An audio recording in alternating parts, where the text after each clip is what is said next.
السلام عليكم ورحمة الله تعالى وبركاته. مرحبا بكم في درس جديد من دروس مادة الفرنسية المستوى أولى إعدادي لغة دو فرونسي. إذا نبداو على بركة الله. في نفس الوقت غادي نقول لكم صباح الخير. دابا 8 مع 8:30 تقريبا بحال هكا.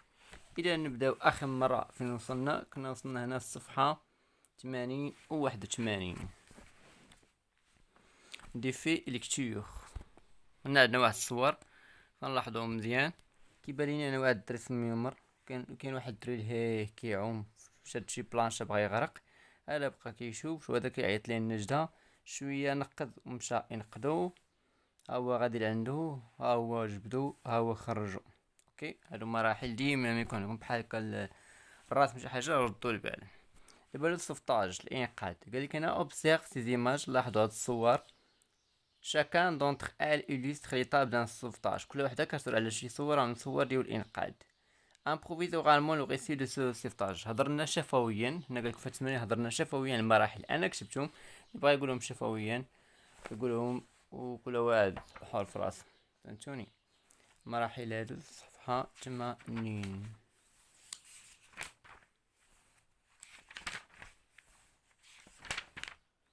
نوما نقرا لكم النص. Un petit garçon voit un autre garçon accroché à une planche. image 1. الصورة الأولى كنلاحظو بأن واحد الدري شاف شي واحد شاد في واحد الخشبة مزيان. Ce dernier est en difficulté. Il ne sait pas comment nager. Deuxième image. الصورة الثانية قالك هاد الأخير هذا اللي هو هاد الدري. هاد الأخير لقى صعوبة وما كيعرفش أنه يعوم. Le petit premier garçon, sa situation. Le petit premier garçon comprend sa situation. فهم الوضعية ديالو et a connu vers lui et a couru ومشى كيجري إلى عنده. هادي كوري مع الزربة بنكتب كوري كتبت كوني راه كيعرف أو كوري يجري. يعني راه دو زير هادي إغ وهادي إغ. et a couru vers lui مشى كيجري عنده. image 3 الصورة الثالثة. هنا باش تفهموا هادي le petit premier garçon comprend. هادي هي الأولى فوق السهم شتوها عاد comprend sa situation et a couru vers lui. image 3. elle a nagé vers le naufragé. image 4 بدا كيعوم جيت داك البلاصة فين كاين داك الدري. elle a nagé vers le naufragé. image 4. il a grimpé solidement et elle a nagé en direction de la plage. image 5. يعني تمسك مزيان وبدا حاول ان تمسك في داك البحر باش ما يزروش ما يشلوحوش. فهمتوني؟ وبدا كيعوم في الاتجاه ديالو. image 5 صورة 5. elle a tiré le naufragé qui a péri sur le sable. ويجروا هذاك النفخاجي يعني بحال تنقول مثلا المهم بحال جروا البحر. فهمتوني؟ جيت للرملة. elle a tiré le naufragé qui a perdu sur le sable. image 6 الصورة السادسة. هنا يقدر كل واحد يكتبها بالتعبير ديالو. باش تكتب هادشي كتبو باش تبدل تا شغلك انت والرأي ديالك. ندوز النص الثاني. لي بلاغ دو توتو. لي بلاغ هما الحكايات اللي كيضحكوا. لي بلاغ دو توتو الحكايات ديال توتو واحد الشخص. Le père de Toto est en colère. Non, mais tu vas vu tes notes. Toto, c'est lamentable. Je voudrais bien savoir si ton copain Ernest rentre chez lui avec des 0 et des 5 sur 20 sur son carnet. Toto répond non, mais lui c'est différent. Ses parents sont intelligents. نقرا لكم الحكايات ونشرحهم لكم. C'est la rentrée scolaire. Toto rentre à la maison après sa première journée à l'école primaire. Sa maman lui demande: alors Toto, tu as appris beaucoup de choses aujourd'hui? Pas assez en tout cas, répond Toto. Ils veulent que j'y retourne demain. Le professeur demande à Toto de conjuguer le verbe manger à la première personne du présent, de l'imparfait, du passé composé et du futur. لاحظتوا راه صوتي كيبان لكم ماشي هذاك بحال شويه حرش يعني لافقت مع كان ديكم الدرس. Toto lui répond: je mange, j'ai plus faim. دونك انا اش كيهضر في الاول الاب ديال توتو كان مقلق بزاف وهو يقول ليه واش تي النقاط اللي جبتي راه كيندموا ما عجبنيش انا، راه ماشي هما هادوك. قال لي واش كاين شي صديق تيقرا معاك جاب 0 على 20 5 على 20؟ ويجاوبو طوطو قال لي لا راه انا مختلف عليه، هو راه والدي ذكيين. دونك انا طوطو باش نقول يا ودي انا ما حفظتش ولا ما جابش داكشي نصعيب ولا ما عرفت والو، قال لي راه الفرق بيني وانا والدي ذكيين. يعني دونك بغا يبين با بانه طوطو مكلخ راه شبه الوالدي، خدا الورث من زعما كيشبه الوالدي، والاخر جاب مزيان راه والدي ذكيين، داكشي حتى هو ذكي. فهمتوني؟ هنا قال لكم الدخول المدرسي، وهي تقول لي طوطو رجع من المدرسه للدار في الحصه الاولى، وتقول لي امو واش اليوم استفدتي شي حاجه، يعني اول نهار استفدتي شي حاجه؟ ويقول لها ماشي بزاف، قال لها هما بغاوني غدا غادي نعاود نرجع. دونك هو طوطو بالنسبه لي كيمشي المدرسه باش يعاود يرجع. فهمتوني؟ ماشي كيمشي باش يستافد ولا يقرا. هنا الاستاذ طلب من طوطو باش يصرف ليه الفيرب مونجي، يعني الفعل اكل في لا بروميير بيرسون دي بيرسون دي بريزون، يعني في الضمير الاول اللي هو جو. يعني مثلا انا اكلت وانت اكلت، يعني يصرف ليه الفيرب مونجي. المهم بدا كيصرف طوطو، بدا كيصرف، قال في الاول جو مونج، شويه جو مونجي، واحد الوقت عارف راسو تلف ما حافظش، ويقول لي جي بلي فان، يعني انا فيا جو بزاف. فهمتوني؟ دونك هادشي اللي كاين هنا. ندوزو طون ou ta camarade n'a pas compris le sel des blagues de Toto. قال لك شي صديق ولا شي صديقه ديالك ما فهموش هاد الحكايات ديال طوطو، حاول تشرحهم انت اكثر.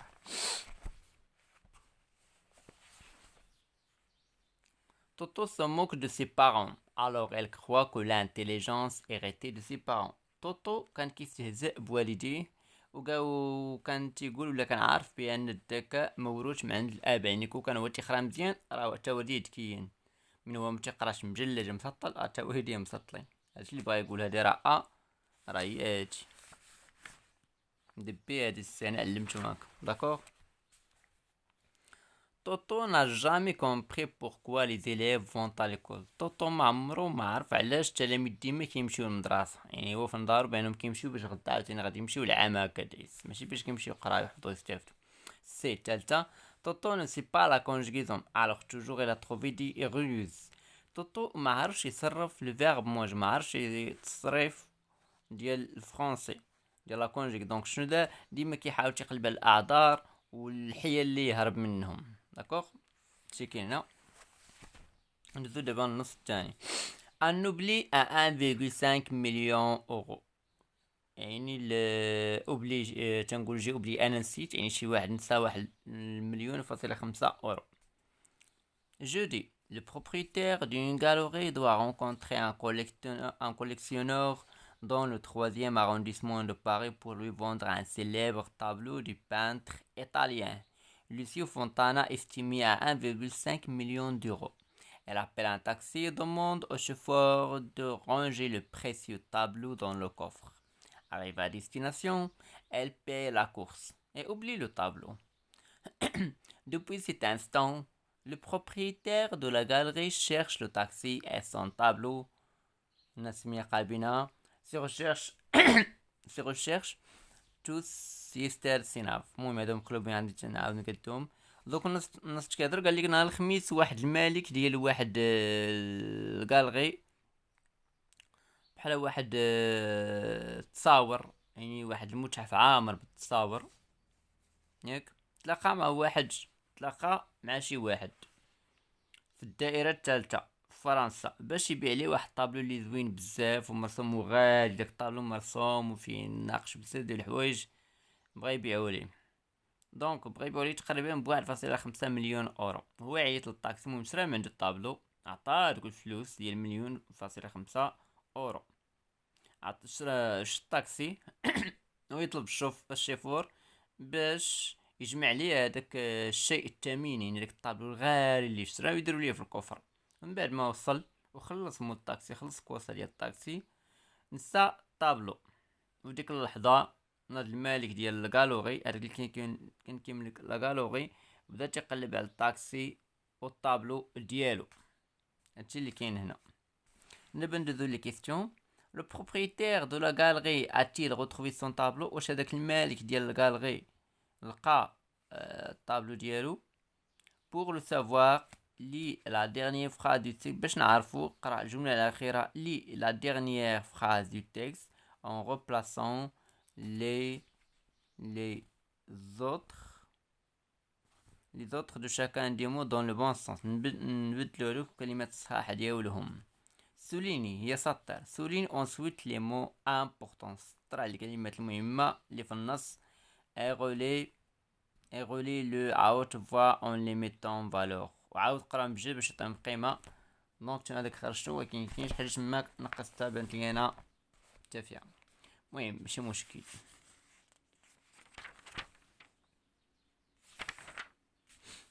Depuis cet instant, le propriétaire de la galerie cherche le taxi et son tableau. Pour le moment, ses recherches sont restées vaines. Donc أنا شرحت لكم. أنا عاود كتبت هاد النص هذا باش هذا حيت قال لك تعاود تقاد هاد الكلمات هادو. فهمتوني؟ وبالنسبة لهاد السؤال propriétaire de la galerie a-t-il retrouvé son tableau هاديك نو ما لقاش هو الطابلو ديالو أصلا. الطابلو نساه فاش التاكسي. داكوغ السؤال الأول نو. وهنا راه مقلوبين هاد الكلمات. شتوهم هاد الكلمات مقلوبين. ها هو الجواب ديالهم. Dans cet instant, le propriétaire de la galerie cherche le taxi et son tableau. Pour le moment, ses recherches sont restées vaines. هاو الكلمات الآخرين اللي مقلوبينهم هادو. داكوغ.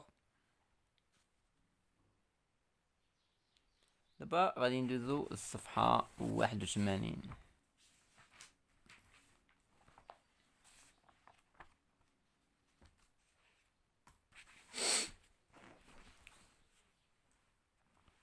صفحة 81. défi lecture. La prisonnière de Dakota. أسيرة أو زعما هاديك المحابسية شو هاديك نشوف الحبس ديال داكوتا. نقراو النص ونشوف واش كاين. واحد الحاجة هاد النص هذا يقدر يبان لكم مفهومش. تقدروا تفهموا شي حوايج حول لأن هي قصة ديال شي رسوم كيدير شي حاجة. تقدروا تمشيو ليوتيوب أو جوجل. هاد القمشة هادي راه ديال ديك المشة اللي عندي تهضر. دونك إذا نكملو في نوصلنا. قلنا هنا لا بريزونيير دي داكوتا أسيرة ولا شي حاجة كنشدها في الحبس مطارف شي وحدة من داكوتا. تقدر تكون قصة هنا ما مفهوماش ليكم 100%. ولكن مشيت ليوتيوب أو جوجل كتبت لا بريزونيير دي داكوتا غادي تعرفوا القصة اش كتهضر أو ديروها بالعربية. تقدروا تشوفوا لان كيف قلت لكم أغلبية القصص اللي عندكم مكتوبة لهاد العام ديال السابع كلهم قصص ديال الرسوم. كاين اللي عارفينهم كاين اللي ما عارفينهمش كاين تقراهم. دونك انا ما عنديش الوقت باش نمشي نقرا لكم القصه كلها ونفهم الاحداث من الاول نعاود لكم من الجزء الاول حتى الجزء الاخر ما عرفت شنو. نتوما ما خاسر والو. كنقرا لكم النص كنشرح لكم كنعطيكم الافكار نتوما سيروا كتبوا هادي في جوجل ولا في يوتيوب وديروا الترجمه بالعربيه او مترجمه بالعربيه وشوفوا الاحداث شوفوا التصاور تفهموا كثر. عندك كنشرح لكم داكشي اللي كاين في النص. ما يمكنش نقلب على شي حاجه خارجه من النص. داكوغ تفهمنا. اذا نبداو على بركه الله. Le roman se passe pendant la conquête de l'Ouest américain où cohabitaient difficilement indiens immigrants européens. الرواية دي وقعت في الشرق ديال أمريكا ولا فين كانوا ساكنين هادوك لي زانديان هما الهنود الحمر لي زانديان وهادوك المهاجرين ديال أوروبا. Les Dakota avaient établi leur camp sur la rive gazonnée d'un afflux de la Platte. Ils avaient adroitement profité de tous les accidents de terrain pour établir leurs wigwams. Les feux du matin commençaient à s'allumer. Les femmes s'occupaient de préparer la nourriture. Les enfants se roulaient sur le gazon ou sautaient dans l'eau comme de petits phoques. Dans une enceinte soigneusement gardée, les chevaux broutaient l'herbe verdoyante. Au milieu s'élevait une tente plus élevée et plus ornée que les autres. C'était celle du chef de Dakota, Aigle Noir. Aigle Noir se dirigea vers sa tente, souleva une des portes qui cachait la porte et entra brusquement. Son arrivée fut saluée par un cri de terreur que poussa la malheureuse Esther Morse, prisonnière depuis la veille. Aigle Noir jeta sur elle un regard de triomphe. Pourquoi suis-je ici prisonnière? Dites-moi pourquoi l'on m'a si cruellement arraché à mon père. Visage pâle, vos paroles charment les oreilles d'aigle noir comme le chant d'un oiseau point printanier. Dites-moi pourquoi j'ai été enlevé. Voulez-vous de l'or? Mon père, pour me revoir, en remplira vos mains. La poudre jaune du vieux chef du visage pâle ne m'intéresse pas. Mais pourquoi avez-vous agi ainsi? Puisque ce n'est pas de l'or que vous voulez. La fille du chef, à longue carabine, viendra bientôt habiter le wigwam d'Aigle Noir. Je ne vous comprends pas encore. Vos paroles sont aussi mystérieuses que vos actions. Aigle Noir veut avoir pour femme un visage pâle. Moi, votre femme. Ciel miséricordieux, vous n'y songez pas. La langue de la fille pâle et douce. Sa maman sera celle de l'homme rouge. Aigle Noir a dit, moi, habitez votre wigwam, jamais je mourrai plus tôt. Que la fille des hommes blancs se prépare, l'heure du mariage approche. Un sifflement retentit au dehors. Aussitôt Indien parut troublé, et sans répondre, s'élança hors du wigwam. Au même instant, une Indienne entra par le côté opposé. Sauvez-moi, par pitié, s'écria Esther en se jetant à ses pieds. L'Indien posa silencieusement son doigt sur sa bouche. Que la fille du visage pâle se rassure, je suis la femme d'Aigle Noir. Elle est à la poursuite de ses ennemis. Elle ne reviendra qu'après le soleil couché. Esther se jeta au cou de la jeune indienne et la dévora de baisers, en versant un torrent de larmes.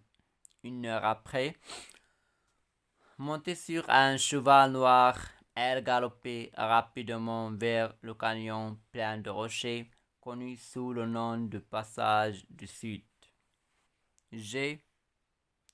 et Mar J.P. دورياك الليج نوار دي داكوتا إديسيون بيك. دابا قرينا النص غادي نشرحو النص ونقول لكم على اش كيهضر.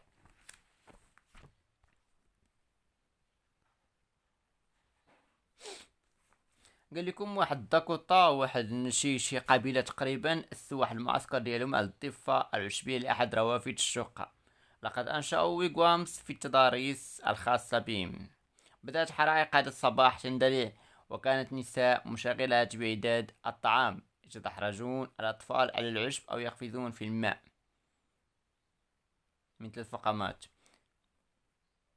في حظيرة محروسة ترعى الخيول العشب الأخضر. في المنتصف كانت هناك خيمة أعلى وأكثر زخرفة من الأخريات. كانت للرئيس الداكوتا النسر الأسود. من عرفنا بأن الرئيس ديال ديك القبيلة اليوم الداكوتا والنسر الأسود. اوكي.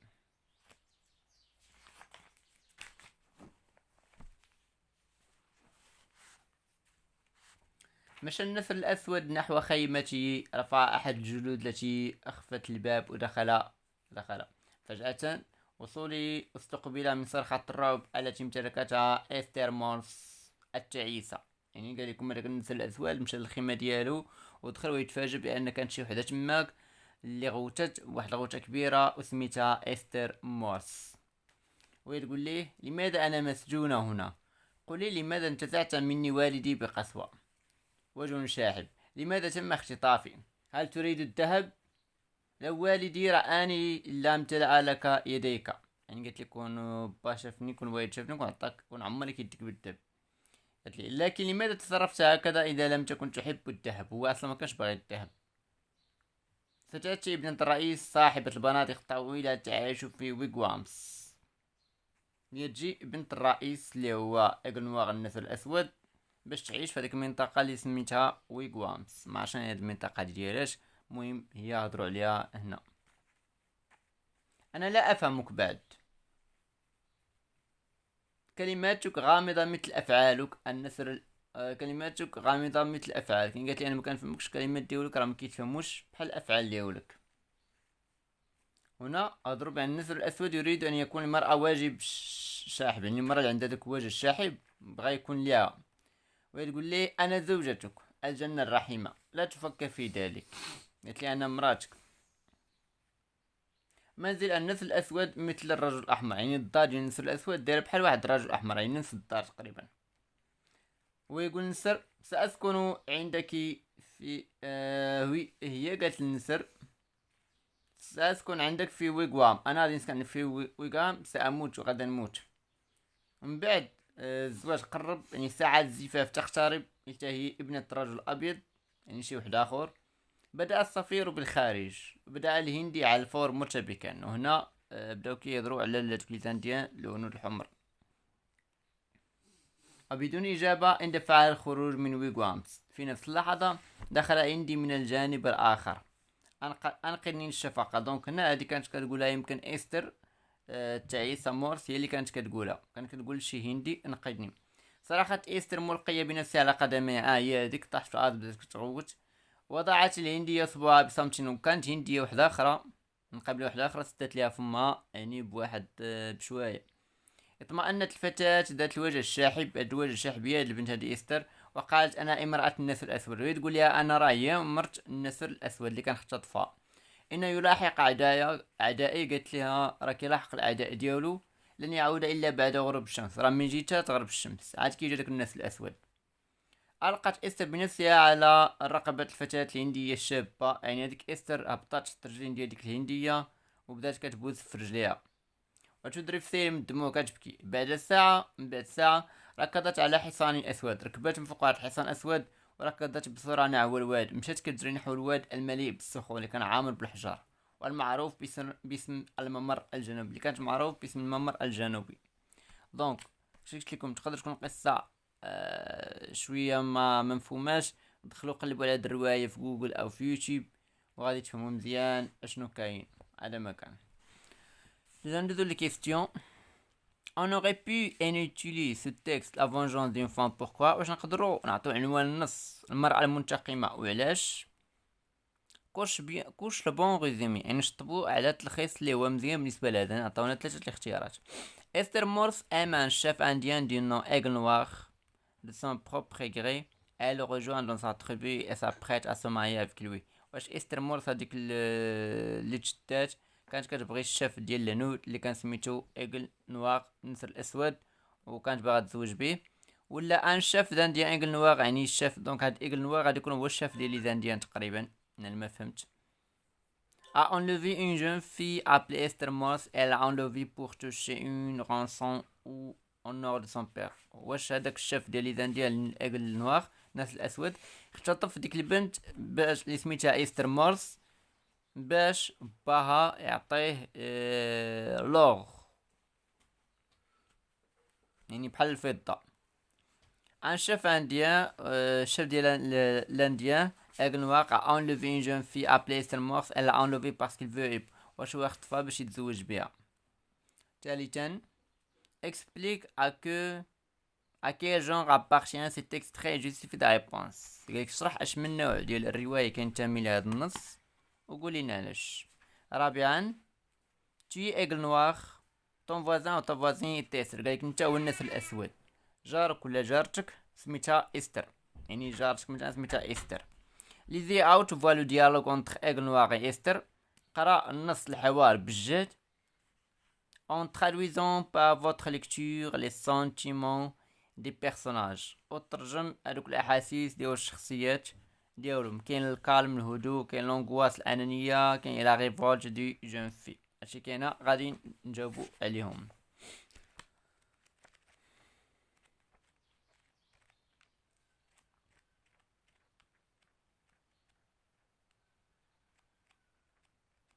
شحال هذيك الصفحه 80.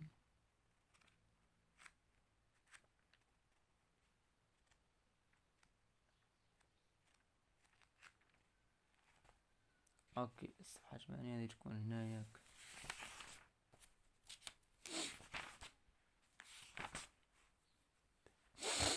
ها هو الصفحه 81 هم الاجوبه لي بونس. جاوب لي السؤال الاول. on aurait pu inutiliser ce texte. نقدروا نسميو هذا النص la vengeance d'une femme، الانتقام ديال المرأة parce qu'elle se venge de son mari qui souhaitait prendre une seconde épouse. لحقيتاش بغات تنتقم من راجلها اللي هو ايغل نوار الناس الاسود اللي كان كيتمنى يتزوج مرأة واحدة اخرى. دونك راه كاين شي احداث ما داروهمش في هذا النص، عندهم علاقه بالروايه ولا بالقصه، ما عرفتش علاش، ولكن فاش قلبت على الجواب لقيت انا في الاجوبه. الجواب الثاني لو بون ريزومي est un chef indien، يعني تلخيص جيد. واحد الشيف انديان اللي ايغل نوار اللي هو الشيف ديال ليزانديان ا enlevé une jeune fille اللي اختطف هذيك البنت شابة ابلي استر مورس اللي سميتها استر مورس. elle l'a enlevé parce qu'il veut l'épouser، واختطفها باش يتزوج بها. جواب ديال السؤال الثالث cet extrait appartient à un genre d'aventure. هذا النص كينتمي للمغامرات، الحكي مغامرات، ممكن نقولوا تا غومون تقريبا حيت انا دايرين لو غومون. شفتوها الروايه ممكن نقولوا تا غومون بحال parce qu'il se trouve dans un époque، لاختش كان موجود في واحد الجيل ولا في واحد الزمن. رابعا انا كاينه لا ليكتور القراءه. داكوغ يعني كتقرا هذاك الحوار اللي كاين هنا بالجيب بصوت مرتفع، هذا مكان. اذا القاكم في فيديو جديد ان شاء الله. تلوح الصفاحي اللي بقاو الاخرين ديال الدوره الاولى 82 83 اللي كان دي شويه الوقت. وراكم عارفوا بانني بديت كنوع في لاشين، كنحط اخبار، كنحط بزاف ديال الحوايج. جوج اسباب. اولا فاش كندير مجهود باش نتوما تستافدوا وتفهموا، ما كتعاونونيش لا بالاشتراكات ولا بالمشاهدات ولا تفرجوا دقيقه في كل فيديو كيف قلت لكم. لهذا حاولت نبدا نوع. والسبب الثاني هو انا بغيت نطلع على الشين وباش نشوف اكبر جمهور فين كاين. يعني من انا قدام كان عندي جمهور ديال القرايه راه غادي نكمل في القرايه، كان اغلبيه الناس كيبغيو مغامرات او عالم القطط راه غادي نكمل داكشي غادي نخليكم القرايه. ولكن هذا العام باش نتخلى عليكم غادي بديت نكمل حتى لاخر العام. ولاخر العام في الصيف ديك الساعه غادي نكون قررت مزيان واش ندير العام الاخر الثامنه ولا التاسعه ولا السابعه ولا السادس، ولا ندير مجال اخر اللي هو طالع حاليا في يوتيوب. اوكي، والقاكم في فيديو جديد ان شاء الله.